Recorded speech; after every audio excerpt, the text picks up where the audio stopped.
This video is brought to you by Brilliant. Last week, the EU Council met for dinner to decide on a new Commission executive. However, an attempt by the European Parliament's centrist bloc to force their preferred commissioners on the others didn't go down well, especially with Italian Prime Minister Giorgia Meloni. And an agreement is looking increasingly unlikely now that Meloni's right-wing ECR grouping has overtaken Macron's centrist Renew grouping in its number of MEPs. So in this video, we're going to take a look at why the EU can't agree on a commission, what happens next, and whether this could be the end for incumbent President Ursula von der Leyen.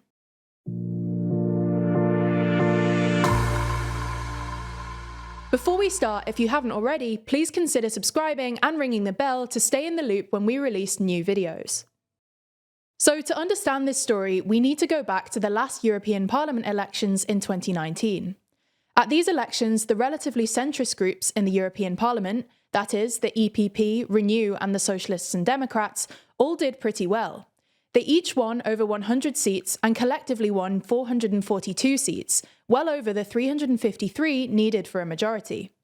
This meant that basically they had the power to decide who got to be in the Commission, and most importantly, who got to be Commission President, because any Commission executive needs a majority in the Parliament and a qualified majority in the European Council, which proposes the candidates. For context, a qualified majority means at least 55% of EU countries representing at least 65% of the EU population.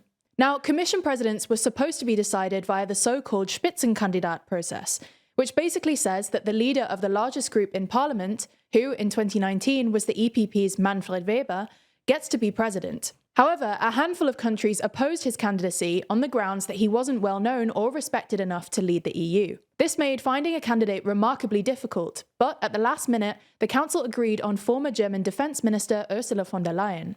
Von der Leyen's candidacy didn't go down that well with everyone, and in the end she was voted in with just 383 votes, only 9 more than the 374 required. While von der Leyen nominally had the support of the EPP, Renew and the Socialists and Democrats, many parties in the group refused to vote for her, and she only got over the line with the help of Italy's anti-establishment Five-Star movement, which wasn't affiliated with a parliamentary group. Anyway, the point we're making is that von der Leyen's candidacy was controversial in 2019, and she only just got over the line.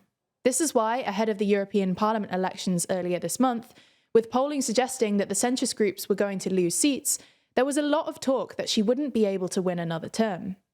Von der Leyen had also been embroiled in a series of controversies ahead of the elections, including her hawkishly pro-Israel position and allegations that she forced through the appointment of fellow CDU MEP Markus Pieper as Commission representative for SMEs, despite better qualified candidates being available.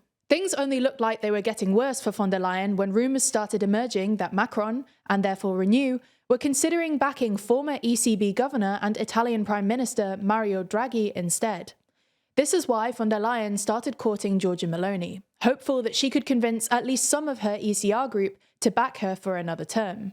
Unfortunately for von der Leyen, her advances towards Meloni irritated the more left-wing parties in Renew and the Socialists and Democrats, who were already put off by von der Leyen's conservative positioning on issues like migration, and who threatened to withdraw their support if von der Leyen struck a deal with the ECR. In the end, though, the right didn't do quite as well as the polls predicted, and the three centrist groups still collectively won a roughly 400-seat majority, well above the 361-seat threshold, although this number is constantly changing as parties and MEPs join and leave different groups.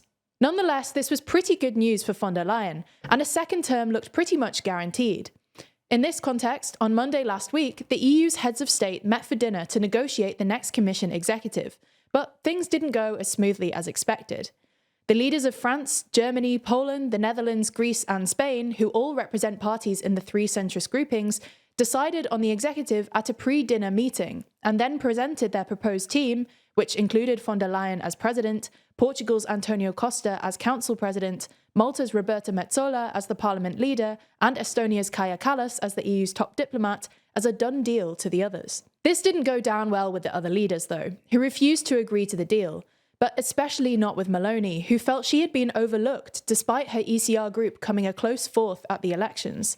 A few days later, Meloni said she found it surreal that some came up with proposals for names for top posts without first reflecting on what were the signals coming from citizens, and that the super unpopular Macron and Scholz were making decisions for Europe, while ignoring Italy, which, in Meloni's words, today has the most solid government of all.